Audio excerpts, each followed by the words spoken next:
Zaman kita sekarang ni, bila ada orang kata kalau contoh macam apa, bini tercerai kalau dia langgar peraturan perkumpulan atau jemaah tu, sebenarnya benda ni dipakai lama. Pada zaman Bani Umayyah dulu, masuk Bani Abbasiyah dah memang dipakai. Diorang gunakan cara untuk orang tu taat dengan kalau langgar bini tercerai.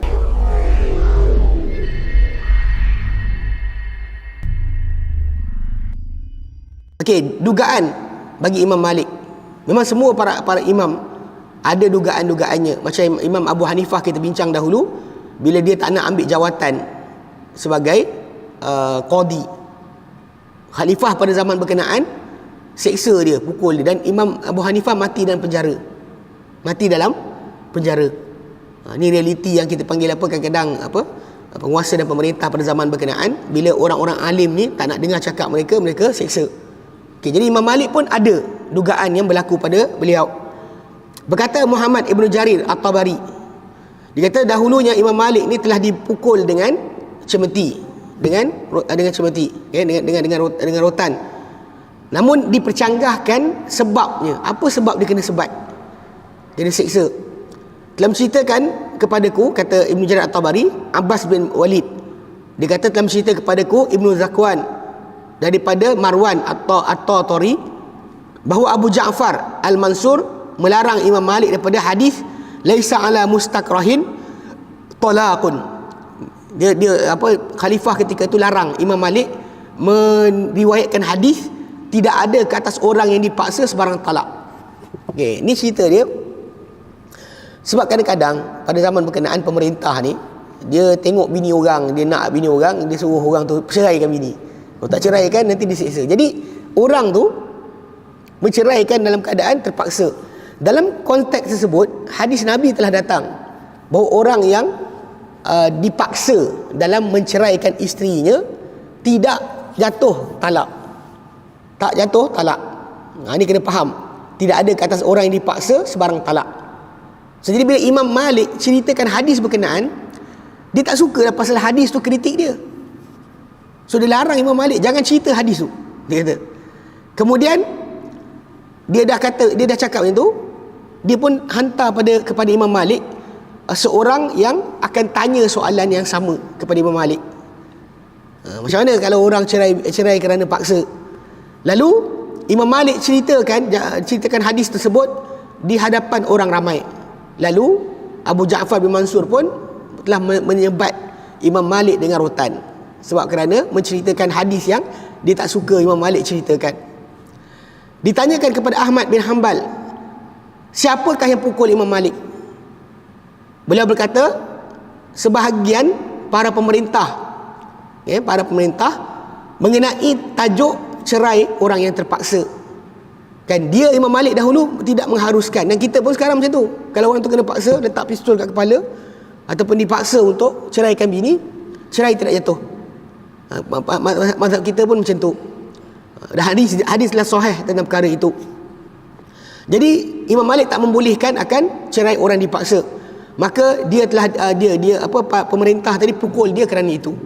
Khalifah pukul dia kerana tak nak berhenti bercerita tentang hadis yang diorang buat salah. Okey. Berkata Al-Waqidi, apabila dipanggil Imam Malik, dan diminta pendapat pada dia dan dengar daripada dia dan diterima kata-katanya, dia telah didengki. Itu tajuk asal. Bila dia dipanggil musyawarat, tanya pendapat dia, jadi orang terima pendapat dia, dia telah didengki dan mereka telah melampau kepadanya dengan semua benda. Lalu apabila memegang jawatan Ja'far bin Sulaiman, dia pegang kuasa pada Madinah. Okey. Dia kata dan mereka semua bawa Imam Malik kepada Ja'far bin Sulaiman, dan mereka banyakkan kepada Imam Malik ni punya cerita tak elok depan penguasa gubernur di Madinah. Dan mereka berkata, dia ni Malik ni tidak melihat sumpah bai'ah kalian ini sesuatu. Mana bila bai'ah kan diwajibkan sumpah, macam tuan-tuan dengar apa bai'ah yang berbentuk cerai bini dan sebagainya kan. Bagi Imam Malik, dia kata tak ada nilai. Tidak ada nilai. Kalau orang tu letakkan syarat, contoh macam tadi lah, macam penguasa tadi, dia letakkan syarat untuk orang yang taat kepada dia, kerja dengan dia, mesti letak satu bentuk yang zaman kita sekarang kita dengar, kalau dia patah balik, bini tercerai.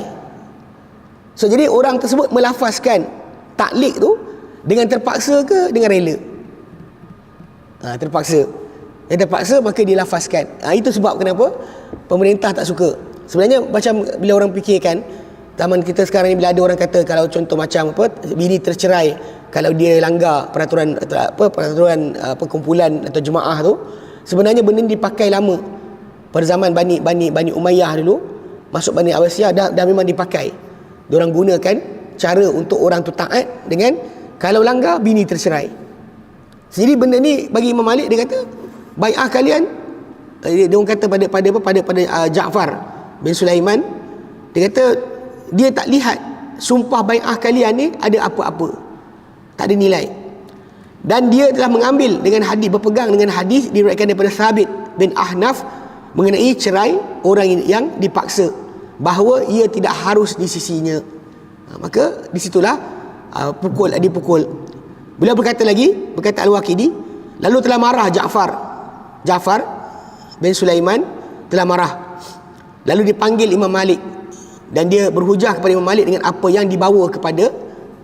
Orang adukan, dipanggil Imam Malik, disebut ini, dan diperintahkan Imam Malik ditanggalkan baju dan dipukul dengan rotan dan ditarik tangan dia sampai tercabut daripada bahu. Mana tangan ni, soket ni cabut. Sebab tu Imam Malik ada jadi kes, dia punya tangan time solat tu lurus. Ada orang ingat itu mazhab Maliki, sedangkan Imam Malik rahimahullah tangan dia lurus, tak pegang ketika solat tu kerana tangan dia sakit. Sebab tu dia solat dalam keadaan tangan lurus. Tapi ada orang ingatkan bahawa ini mazhab Maliki. Kalau tuan-tuan pergi kat Yaman, geng-geng Syiah Zaidiyah memang dia solat macam tu, dia tak pegang macam ni. Dia Allahu Akbar, tangan lurus. Dia lurus tangan. Jadi bila dia lurus tangan tu, kita kan masalah juga, kita tak tahu dia solat.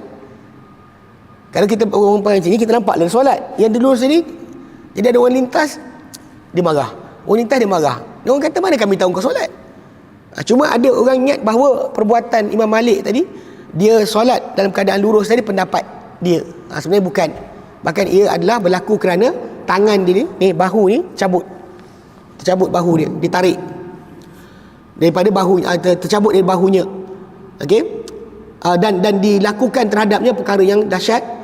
Maka demi Allah, demi Allah, kata Al-Waqidi, berterusan Imam Malik sesudah itu dalam ketinggian dan juga dalam kedudukan yang atas. Walaupun dibuat macam tu pada dia, tapi tak ada orang pandang dia hina, semua orang pandang dia mulia. Okey. Kata lagi, kata perawi, kata pengarang buku kita, ini adalah hasil dugaan yang terpuji, bahawa ia mengangkat seorang hamba di sisi orang beriman. Maksudnya ujian tadi tu bukan jadikan dia hina, tapi orang beriman lagi pandang dia mulia. Kerana dia kata seorang beriman apabila diuji, dia bersabar dan dia mengambil pengajaran serta dia meminta ampun kepada Allah, dan dia tidak menyibukkan diri dengan mencela sesiapa yang melakukan perbuatan kepadanya. Ini masalah kan Imam Malik rahimahullah, dia tak ada pun niat untuk balas balik. Kadang-kadang orang kata, mana ustaz, kalau kita dapat orang tu pijak kita pijak dia balik. Tapi Imam Malik rahimahullah, dia tak buat sedemikian.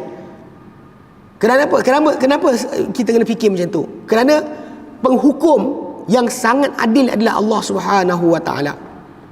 Kita kena tahu bahawa macam mana kita nak dibalas seseorang itu di dunia, takkan pembalasan tadi menyamai dengan pembalasan Allah Subhanahu wa taala, takkan.